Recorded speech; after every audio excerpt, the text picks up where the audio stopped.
In the vast landscape of reality television, we are conditioned to expect manufactured drama. We are used to seeing stories carefully edited to manipulate our emotions, accompanied by dramatic music and calculated pauses. But every once in a great while, a moment occurs on live television that shatters the illusion. A moment so incredibly raw, so breathtakingly authentic, that it brings the entire world to a complete standstill. In the summer of 2021, a fragile, radiant young woman walked onto the stage of America's Got Talent. Name's Jane. When I sing, I go by Nightbirde. What are you going to be singing for us tonight? She introduced herself as Nightbirde. Within minutes, she did not just win a competition, she fundamentally changed the way millions of people viewed their own lives. But as the confetti fell and the viral video broke view count records across the globe, a much deeper, more heartbreaking reality was unfolding behind the scenes. What happens when the brightest light on television is fighting a silent battle in the darkest of shadows? Today, we are moving beyond the viral clip to explore the profound, inspiring, and ultimately tragic untold truth of Jane Marczewski, the singer who made millions cry. This is the real story of Nightbirde. To truly understand the magnitude of her impact, we must first return to that unforgettable audition. When Jane stepped out in front of Simon Cowell, Howie Mandel, Heidi Klum, and Sofia Vergara, she brought a sense of absolute peace with her. She was thin, her hair was short, and her smile was devastatingly bright. When asked what she did for a living, she calmly explained that she had not been working for quite a few years because she was dealing with a severe health battle. She revealed that the illness had spread to her lungs, spine, and liver. Yet she delivered this devastating news with a gentle smile, stating firmly that she was so much more than the bad things that happened to her. And then, she sang an original song titled "It's Okay." I moved to California in the summertime. It's okay, it's okay, it's okay, it's okay. Her voice was pure, haunting, and angelic. It was not just a performance, it was a testament to the resilience of the human spirit. The judges were moved to tears, and Simon Cowell, a man known for his harsh critiques, was rendered nearly speechless before reaching out to press the golden buzzer. I'm not going to give you a yes. In that specific moment, Jane gave the world a quote that would instantly become etched in history. She said, "You cannot wait until life is not hard anymore before you decide to be happy." She noted that she had a 2% chance of survival, but 2% is not zero. 2% is something, and she wished people knew how amazing it was. But who was the woman behind the Nightbirde persona? To understand the depth of her lyrics, we have to look at the years before she became a global sensation. Jane was a deeply spiritual and poetic soul from Ohio. Music was never just a hobby for her, it was her absolute lifeline. The stage name Nightbirde was not chosen randomly. It came to her after 3 consecutive nights of dreaming about birds singing in the dark.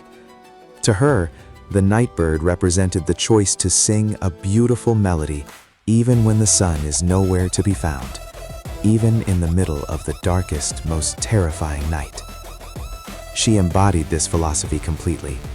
Long before the television cameras found her, she was writing poetry and songs from her bedroom, trying to find meaning in a life that had thrown her one heartbreaking challenge after another.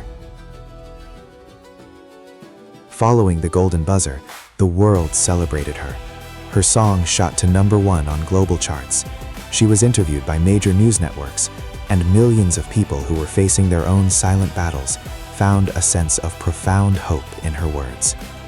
However, the reality of reality television is that it demands continuous physical and emotional endurance. The public expected her to return for the live shows, to deliver another stunning performance, and to eventually win the entire season. It was the perfect fairy tale ending that everyone desperately wanted. But biology does not care about television schedules, and it does not care about fairy tales. Behind closed doors, away from the cheering crowds and the trending hashtags, Jane's physical condition was rapidly declining. The illness was fiercely aggressive. Just a few weeks before the live quarterfinals were set to begin, Jane made an incredibly difficult and heartbreaking announcement. Through a devastatingly honest social media post, she revealed that her health had taken a turn for the worse. The battle had become too demanding, and her physical energy was entirely depleted. With a heavy heart, she announced that she had to withdraw from America's Got Talent to focus entirely on her fight for survival. This decision shattered the hearts of her fans worldwide, but it also highlighted the brutal reality of her situation. She was not just a character in a television show. She was a real human being, fighting an agonizing daily war in hospitals and treatment centers.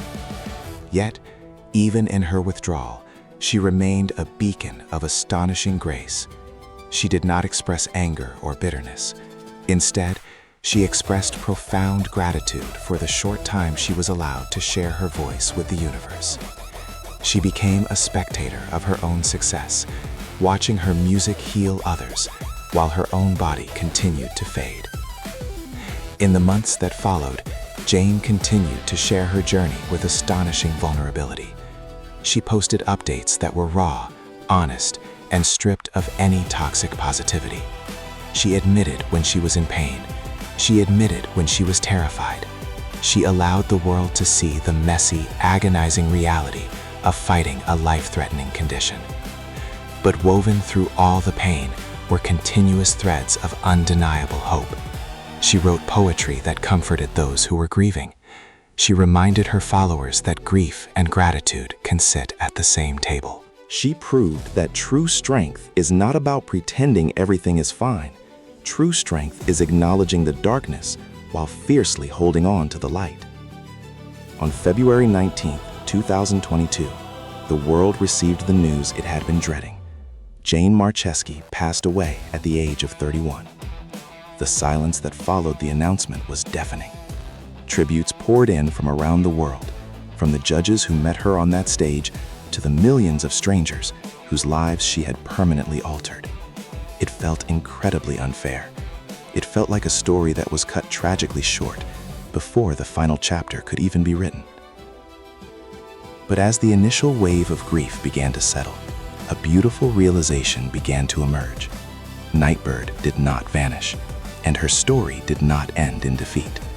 The legacy she left behind is far more powerful than any television trophy or million-dollar prize. Her family established the Nightbirde Foundation, an organization dedicated to bringing hope and healing to young women facing similar severe health battles. Her unreleased music continued to be published, ensuring that her voice would echo through the years. When we look back at the untold truth of Nightbirde, we are not looking at a tragedy. We are looking at an absolute triumph. She taught a cynical world how to find grace in the midst of unimaginable suffering. She showed us that a person's worth is not defined by their productivity, their health, or the length of their life, but by the love they leave behind. She was given a 2% chance, and she took that 2% and used it to light up the entire world. The next time you find yourself waiting for the perfect circumstances to find joy, remember the girl with the short hair and the radiant smile. Remember the Nightbirde who chose to sing in the dark. Her physical presence may be gone, but her melody will resonate forever. Thank you for joining us in honoring the incredibly beautiful, fiercely brave reality of Jane Marczewski.